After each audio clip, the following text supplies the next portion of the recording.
setiap kami. Engkau membuat kami percaya dan mau melakukan firman-Mu Tuhan, sehingga hidup kami terus menjadi berkat dan memuliakan nama Tuhan. Kami siap Tuhan, berbicaralah kepada kami. Di dalam nama Yesus kami mengucap syukur dan berdoa. Haleluya. Silakan duduk, saudara. Apa kabar hari ini? Saya diberi tema tujuan. Tapi sebelumnya saya mau tanya dulu.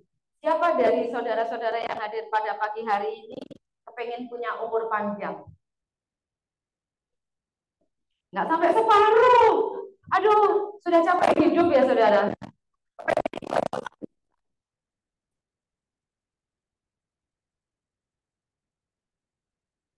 Tidak ada masalah.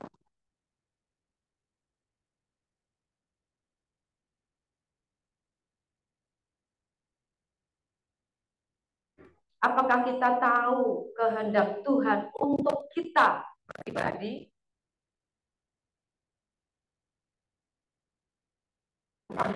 Itu jauh lebih penting. Nah, kalau saudara melihat riwayatnya misi GKP Adib 3 tahun, tetapi di zamannya dia mengguncang Indonesia bahkan itu yang jauh lebih penting daripada kita sebenarnya mati usia 17 tahun tetapi dikuburkan usia 80 tahun. Itu lebih parah lagi. Dan waktu kita sudah dianugerahi hidup yang kekal,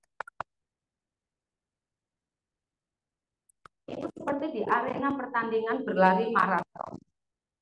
Jadi kita waktu di arena berlari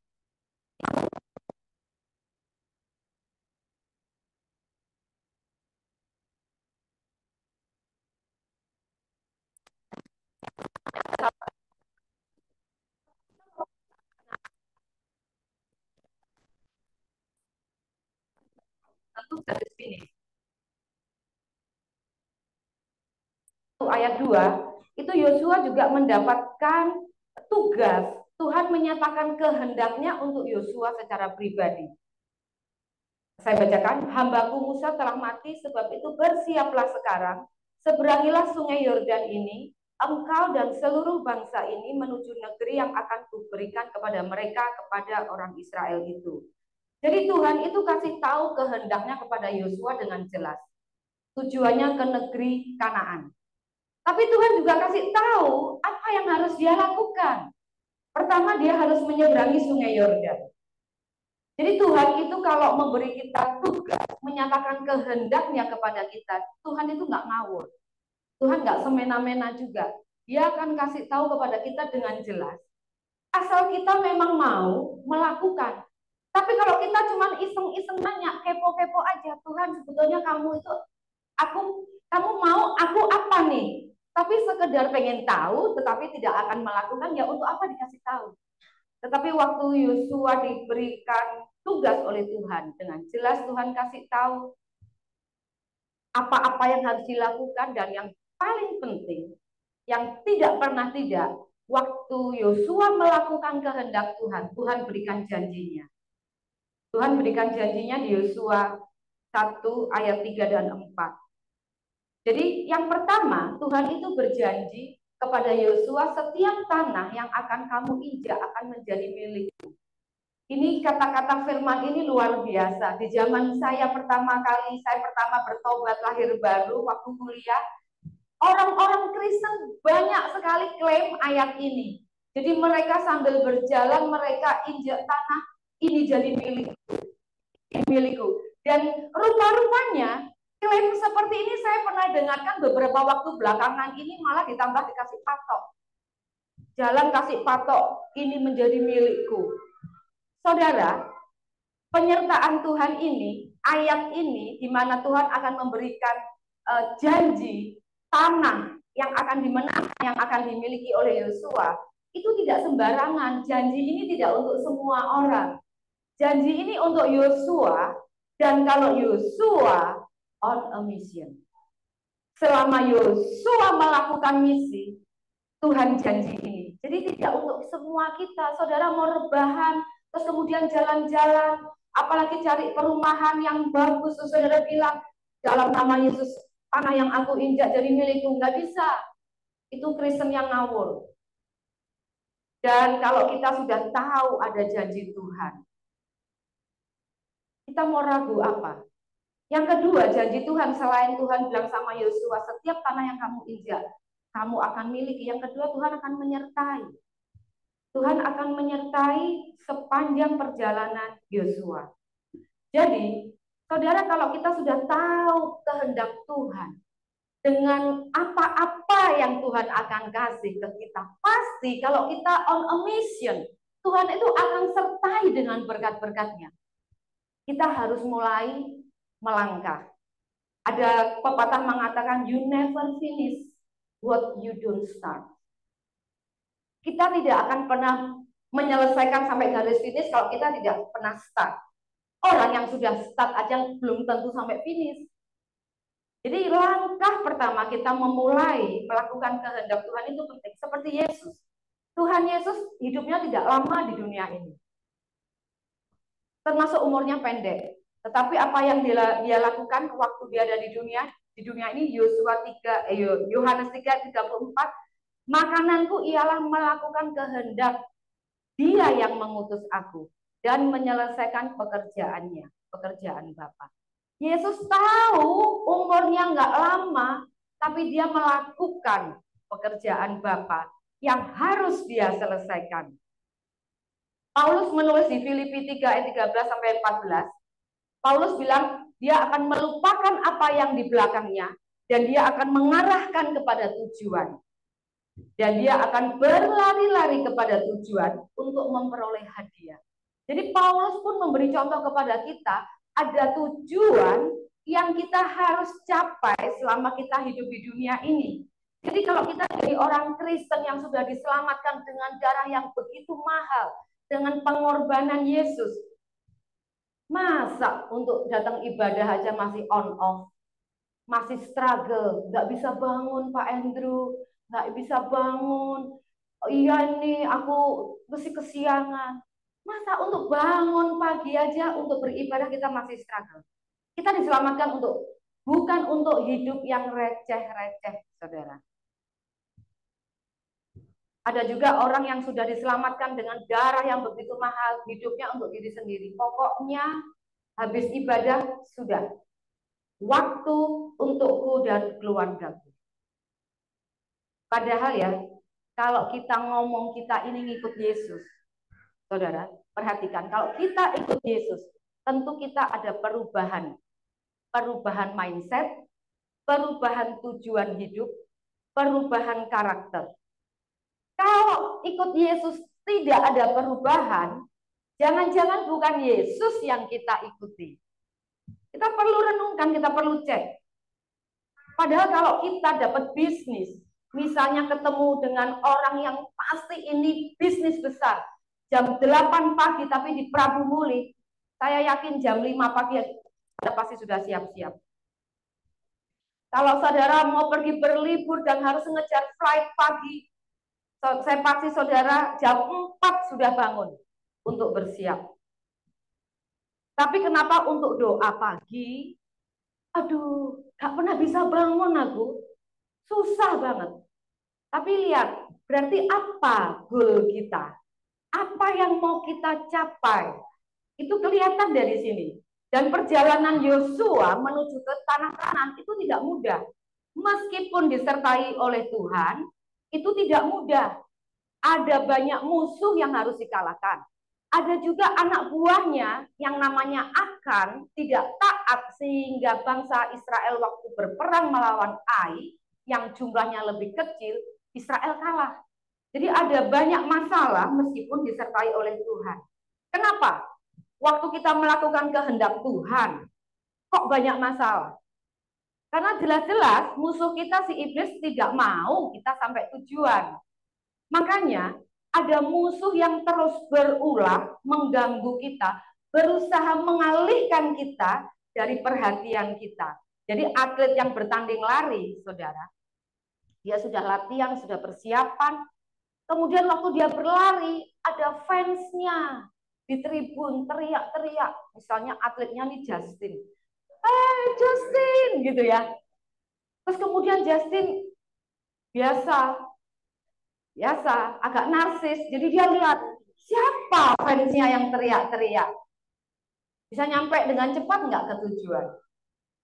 Kemudian waktu berlari, tali sepatunya yang satu lepas, akhirnya perhatian kita ke bawah, mana bisa kita sampai di tempat dengan cepat. Jadi musuh kita itu selalu, jadi saudara jangan berharap mulus-mulus, tidak mungkin. Jadi selalu, ini ada pepatah lagi yang bagus. If your enemy cannot destroy you, he will distract you. Jadi kalau iblis itu tidak bisa menghancurkan kita secara langsung, maka dia akan membuat kita terdistrak, membuat kita teralihkan. Yang namanya menyimpang 5 derajat, kalau diteruskan lama-lama juga menyimpangnya sangat jauh, gitu ya. Jadi musuh kita itu pengen sekali kita keluar dari misi. Musuh kita tuh kepengen kita itu keluar dari panggilan Tuhan, tidak sampai kepada tujuan. Dan biasanya saya mencatat sedikit saja, apa saja yang iblis lakukan supaya kita itu teralihkan. Yang pertama itu kenyamanan. Kenyamanan biasanya itu berpusat pada diri sendiri. Dan kenyamanan yang membuat kekristenan itu mundur. Jadi kalau kita lihat negara-negara di mana Kristen boleh bebas beribadah, tidak ada tekanan, disitulah gereja-gereja kosong, yang hadir cuma lansia, dan itu pun beberapa orang, karena dibuat nyaman, kekristenan malah mundur. Jadi kalau di Indonesia, ada daerah yang dianiaya, nggak boleh beribadah, nggak apa-apa. Justru di tempat seperti itu kekristenan bisa semakin maju. Jadi kekristenan itu musuhnya justru kenyamanan, bukan ketidaknyamanan.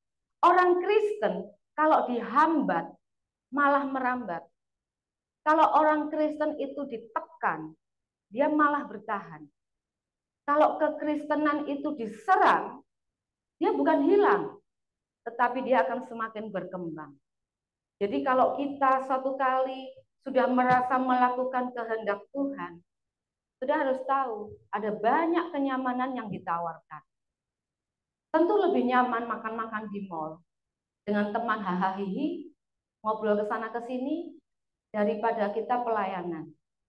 Tentu lebih nyaman kita rebahan di rumah, dengerin musik, dengerin YouTube daripada kita pergi ke kesan. Tentu lebih nyaman kita ada di kafe, nongkrong-nongkrong daripada pergi ke doa. Jelas. Tetapi kita harus tahu, waktu kita di arena pertandingan berlari, pilihan-pilihan kita itu sangat penting. Yang kedua, distraction dari setan itu biasanya berupa kritikan atau komentar negatif. Jadi, kenapa sih kita kok disuruh berdoa untuk orang-orang di sekitar kita? Kalau iblis tidak bisa menyentuh kita, dia akan pakai orang-orang di sekitar kita untuk mempengaruhi kita. Ingat ya, itulah kenapa kita harus berdoa. Orang-orang akan dipakai iblis untuk mempengaruhi kita dalam hal apa? Komentar-komentarnya negatif. Biasanya mereka yang berkomentar itu yang penonton. Mereka yang tidak ikut di dalam arena pertandingan. Dikomentari negatif, dihakimi, dituntut ini, tuntut itu. Jadi saudara, dengan berjalannya waktu saya juga semakin pintar. Kalau ada orang-orang yang menempatkan dirinya sebagai penonton, tidak berjalan bersama untuk melakukan kehendak Tuhan, nggak akan saya dengerin. Di depan mukanya mungkin saya dengerin. Begitu saya pergi, sudah dicuekin aja. Karena apa? Itu nanti akan mengganggu, memberikan pengaruh yang negatif sehingga kita itu terintimidasi, sehingga kita tidak bisa berlari. Orang kalau berlari kan kepengennya seringan mungkin, tidak ada beban. Perkataan, kritikan, penghakiman yang dari luar itu bisa menghambat laju lari kita.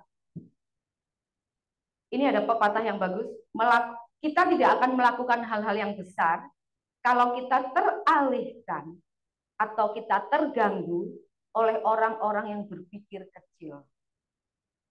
Yang ketiga, apa yang biasanya iblis lakukan? Kesempatan atau tawaran yang menarik. Jadi gangguan setan itu tidak selalu yang nggak enak, ada yang enak juga.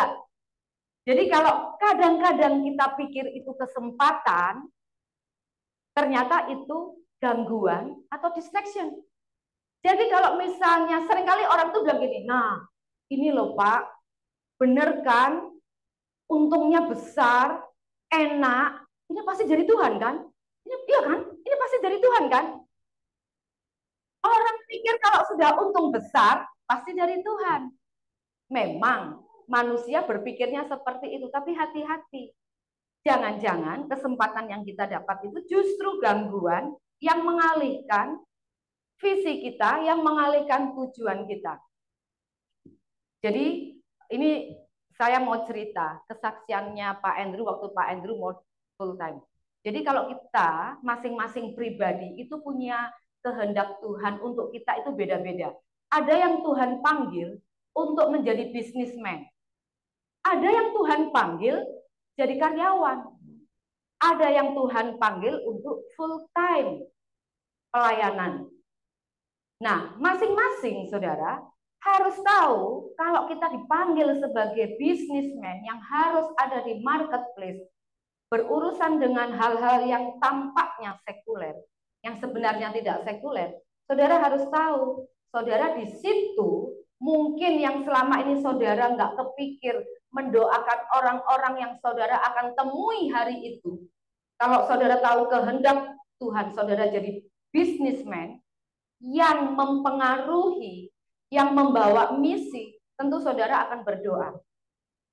Jangan sampai kita ketemu misalnya sales nih, kita ketemu orang itu di satu toko waktu kita kirim barang atau kita nawarin barang, bertahun-tahun ketemu, tetapi satu kata pun kita tidak pernah memberitakan Injil untuk mereka.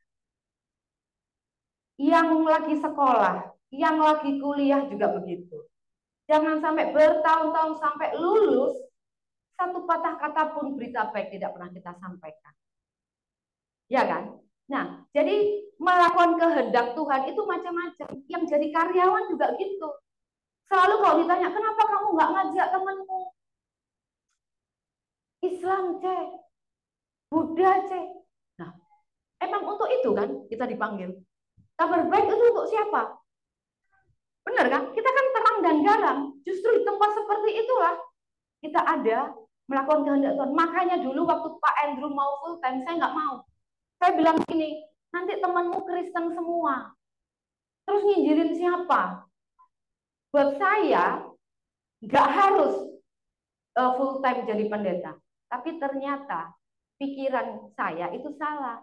Memang ada orang yang dipanggil part time. Bisnis dan pelayanan. Tetapi memang ada orang yang dipanggil Tuhan full time. Jadi tidak bisa menghindar. Kalau kita lihat murid-murid Yesus, ada yang sengaja minta sama Yesus mau ikut. Yesus malah ngasih tahu yang nggak enak dulu. Burung punya sarang, gitu ya. Tapi anak manusia tidak ada tempat untuk meletakkan kepalanya. Artinya Tuhan Yesus kasih tahu, kamu ikut aku tuh nggak enak loh. Gitu ya. Makanya kalau ada orang datang sama Pak Andrew, aku mau full time, Pak. Kita kasih tahu yang nggak enak. Full time nggak ada duitnya loh. Jujur nggak ada duitnya. Jadi jangan dipikir enak. Kalau itu panggilan dari Tuhan, meskipun nggak enak kita akan ambil. Nah, waktu Pak Andrew itu kepengen, memang dari sebelum menikah dia sudah tahu panggilannya akan melayani Tuhan. Ketemu saya pengaruhi. Ngapain full time? Mending kita punya penghasilan, kita melayani dengan segala macam pinternya saya ngomong. Saya berusaha mempengaruhi bahwa tidak full time juga bagus gitu kan. Tetapi tambah lama saya juga semakin dewasa dalam hal rohani. Jadi saya sudah semakin juga ngeri juga kalau ini panggilan dari Tuhan, kenapa saya menahan-nahan begitu. Tapi waktu mau resign dari perusahaannya, saudara tahu, itu ada tawaran, ada kesempatan sebetulnya yang sangat bagus.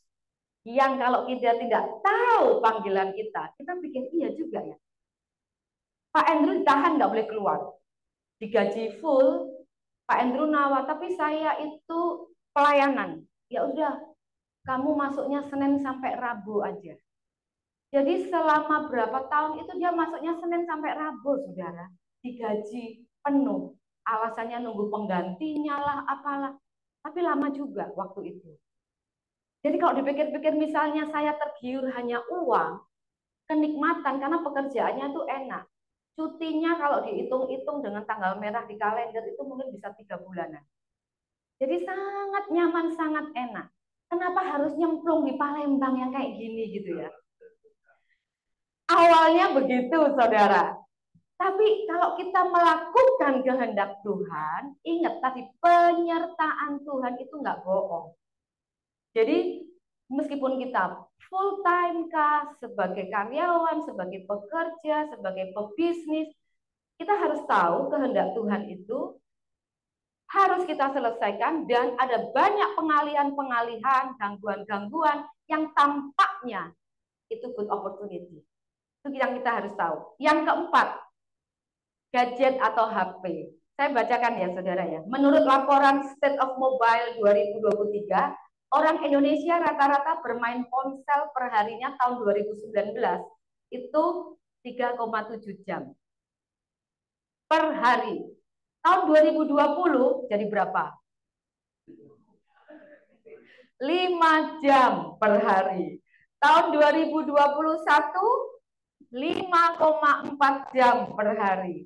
Tahun 2022 berapa? 5,9 jam per hari. Ya memang kita nggak bisa lepas dari HP zaman sekarang. Tapi di HP itu kan ada Alkitab ya saudara. Dari 5,9 jam bisa nggak ambil 15 menit untuk baca Alkitab? Bisa ya, nanti ikut IH. Kalau di IH itu yang sudah baca Alkitab selesai dikasih tanda oke. Tapi jarang sekali orang kasih tanda oke. 5,9 jam tidak bisa tidak karena memang zamannya kita bawa HP. Tetapi tolong 15 menit baca Alkitab. Yang 1 tahun selesai itu loh jadwalnya. Kalau saudara kepengen ada yang mendisiplin dari luar, bergabung di kelompok IH. Jadi kalau teman-teman sudah pada baca, kita belum, jadi kita diingatkan gitu. Tapi HP, saudara, harus kita manfaatkan supaya kita bisa melakukan kehendak Tuhan. Ada gunanya juga. Masalahnya kita dikuasai HP dan bukannya kita yang memanfaatkan HP. Biasanya kalau kita di awal-awal melakukan kehendak Tuhan, di awal-awal kita dapat visi dari Tuhan, itu semangat sekali. Semangat sekali. Datangnya lebih awal, persiapan, doa dulu, kemana-mana cerita, itu semangat sekali. Tapi biasanya seminggu, 2 minggu, 6 bulan sudah mulai turun. Dulu 2 jam sebelumnya datang, mulai 1 jam sebelumnya. Lama-lama 5 menit sebelumnya baru datang. Lama-lama datang dengan muka loyo, sudah nggak ada visi lagi. Memang sulit untuk kita bertekun dan setia, saudara. Makanya Alkitab di Amsal itu dibilang Amsal 20 ayat 6. Banyak orang menyebut dirinya baik hati. Tetapi orang yang setia, siapakah yang menemukannya? Orang setia itu sedikit sekali. Saya bersyukur dapat suami setia. Sedikit sekali jumlahnya. Orang setia sedikit. Orang yang mau tekun dan setia menyelesaikan pertandingan itu sedikit sekali. Karena memang iblis itu selalu mengganggu seperti yang tadi saya katakan. Nah, sekarang apa kata firman Tuhan? Waktu kita ada kesulitan, waktu kita mengalami rasanya kok berat ya melakukan kehendak Tuhan. Kita baca di Roma 5 ayat 3 sampai 4. Saudara, saya baca dalam terjemahan bahasa Inggris. And we are also happy with the trouble. Itu kesengsaraan. Di dalam bahasa Inggrisnya troubles. Kalau di dalam bahasa aslinya itu pressure atau tribulation. Jadi kita ini bahagia, happy dengan kesulitan, dengan penderitaan yang ada. Why are we happy with troubles? Because we know that these troubles make us more patient. Kalau di dalam bahasa aslinya bukan patient, tetapi konstansi atau keteguhan dan endurance. Jadi kesulitan, penderitaan, itu kenapa bikin kita happy? Ini Alkitab yang menulis. Harusnya kita bahagia karena kesulitan itu akan membuat kita semakin sabar, semakin kuat, punya daya tahan, semakin teguh. Ini Alkitab yang bilang. Jadi kesulitan jangan dihindari. Itu vitamin. Jadi kalau kita lagi melakukan kehendak Tuhan, berlari pada tujuan, apapun musim di kehidupan kita, lagi kita di atas, lagi kita di lembah, kita akan jalan terus. Saya mau akhiri khotbah saya dengan satu kesaksian. Nggak tahu saudara pernah dengar apa enggak, tapi ini mengena sekali. Saudara pernah dengar yang namanya Pendeta Billy Graham? Pendeta Billy Graham ini pendeta yang sangat luar biasa. Pada saat Pendeta Billy Graham pertama kali berkhotbah di depan jemaat yang sangat banyak itu tahun 45. Itu kira-kira umurnya 27 tahun. Dan ada dua temannya, Pendeta Billy Graham ini yang sama-sama melayani Tuhan, seumuran, luar biasa. Namanya Chuck Templeton dan Brown Clifford. Jadi ketiga pemuda ini sangat terkenal, mulai terkenal itu di usia 20-an tahun. Nah, kita akan lihat bagaimana kehidupan Chuck Templeton. Chuck Templeton itu pengkhotbah yang sangat brilian dan dinamis. Pengkhotbah muda yang paling berbakat di Amerika. Chuck Templeton dan Billy Graham sangat dekat dan mereka mulai berkhotbah untuk organisasi Youth for Christ. Sebagian besar pengamat berpikir bahwa Chuck Templeton akan menjadi orang yang berada di puncak dan diprediksi akan menjadi pengkhotbah yang top. Itu Chuck Templeton ya. Yang kedua temannya yang namanya Brown Clifford. Seorang penginjil yang bertalenta dan berapi-api. Penuh kuasa. Orang bisa antri berjam-jam untuk dengar khotbahnya Clifford. Pernah satu kali dia memberikan seminar di Universitas Baylor, sampai orang itu potong lonceng gereja supaya tidak ada gangguan waktu mereka mendengarkan khotbahnya Clifford. Saat usia 25 tahun, lebih banyak lagi Clifford mempengaruhi pemimpin-pemimpin, dan kalau dia berkhotbah, jemaatnya paling banyak dalam sejarah Amerika. Dan Brown Clifford orangnya tinggi, ganteng, dan dia ditawari main film oleh Hollywood. Ya, ketiga pria ini ngetop banget tahun 45. Sekarang bagaimana kehendak Tuhan sampai finish? Tahun 50, Chuck Templeton meninggalkan pelayanannya dan mengejar karir di dunia radio, jadi pembawa acara dan berita. Sebetulnya kalau orang ternyata salah, yang namanya manusia bisa salah mendengar suara Tuhan, panggilanku bukan full time ternyata. Misalnya, aku balik lagi kerja sekuler, itu nggak ada masalah, saudara. Tetapi Chuck Templeton ini setelah dia menjadi pembawa acara dan berita, dia memberitakan pada dunia, dia nggak percaya lagi kepada Yesus Kristus. Dan dia menjadi seorang ateis. Bagaimana dengan Brown Clifford? Tahun 54, Clifford kehilangan keluarganya, kesehatannya, pelayanannya karena kecanduan alkohol. Dia tidak bertanggung jawab secara keuangan, meninggalkan istri dan dua anaknya tanpa uang. Tahun usia 35 tahun, Brown Clifford meninggal karena sirosis hati. Biasanya sirosis hati itu karena kecanduan alkohol, jadi hatinya mengeras. Dia meninggal dalam kondisi miskin dan menyedihkan sampai beberapa pendeta sokongan beli peti mati, kemudian mengirim jenazahnya dan dikuburkan di tempat orang-orang miskin. Jadi ketiga pemuda ini mengawali dengan semangat dan berapi-api di usia yang sama. Apakah hanya 2 orang ini yang diserang oleh iblis? Enggak, tiga-tiganya juga mengalami tekanan dan gangguan, tentu. Tetapi ada satu saja yang bertahan, yaitu Billy Graham. Pendeta Billy Graham itu berkhotbah selama 7 dekade, 70 tahun. Meninggal tahun 2018, usianya 99 tahun. Tahun 2011, 2012, dia sudah mulai sakit-sakitan. Dia berkhotbah di 185 negara. Kalau dia mengadakan KKR, ribuan orang datang dan disaksikan jutaan orang lewat TV kabel. Dan dia menjadi penasehat Presiden Amerika mulai tahun 1940, Presiden Harry Truman, sampai dengan Barack Obama. Kalau kesehatannya bagus, mungkin sampai Joe Biden dia jadi penasehat. Sayang udah tua. Dan dia juga pernah menjadi penasehat spiritualnya Queen Elizabeth waktu Elizabeth masih muda. Jadi Billy Graham memulai dengan baik, mengakhiri dengan baik. Dan pada saat dia meninggal, Gedung Putih mengumumkan berita kematiannya dan mengibarkan bendera setengah tiang, tanda menghormati dan berduka cita.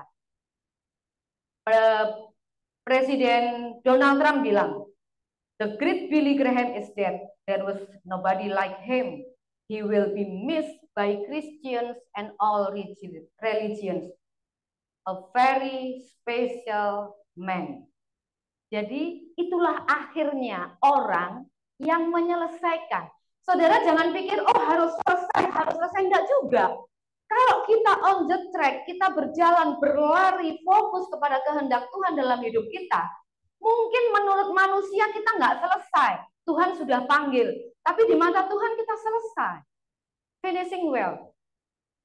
Saya undang pemain musik dan WL Singer untuk maju. Jadi ada banyak orang itu gagal, kenapa? Ada banyak hal yang dicatat, kenapa orang gagal. Yang pertama itu sombong, saudara. Kalau kita memulai pelayanan, memulai pekerjaan, bisnis berhasil, langsung sukses, biasanya sombong itulah yang menghancurkan. Yang kedua kekecewaan, sakit hati, cinta uang, imoralitas. Ada banyak hamba Tuhan jatuh dalam imoralitas. Karena memang hamba Tuhan itu jadi target juga, saudara. Misalnya suami saya diserang, tapi dia kuat, nggak jatuh, saudara.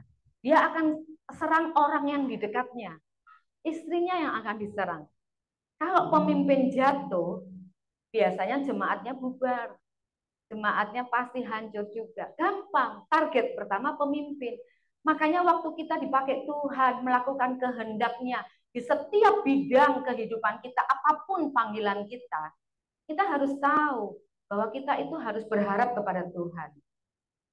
Ada ayat yang menarik sekali dari Kisah Rasul-Rasul 20 ayat 24. I don't care about my own life. The most important thing is that I finish my work. I want to finish the work that the Lord Jesus gave me to do. To tell people the good news about God's grace. Jadi Paulus memberi contoh sama kita. Dia tidak pedulikan sedikit pun kehidupan pribadinya. Yang menjadi tujuannya adalah menyelesaikan pekerjaan yang sudah Tuhan kasih untuk dia lakukan. Pada pagi hari ini, saudara, Tuhan bicara kepada kita. Apa kehendak Tuhan untuk kita lakukan selama kita hidup di dunia? Jangan pedulikan yang lain. Jangan pedulikan yang lain. Tuhan bertanggung jawab, menyertai, memberkati selama kita on a mission. Jadi mari kita sepakat. Memulai dengan semangat. Mengakhiri dengan baik. Kita angkat pujian mahkota kehidupan.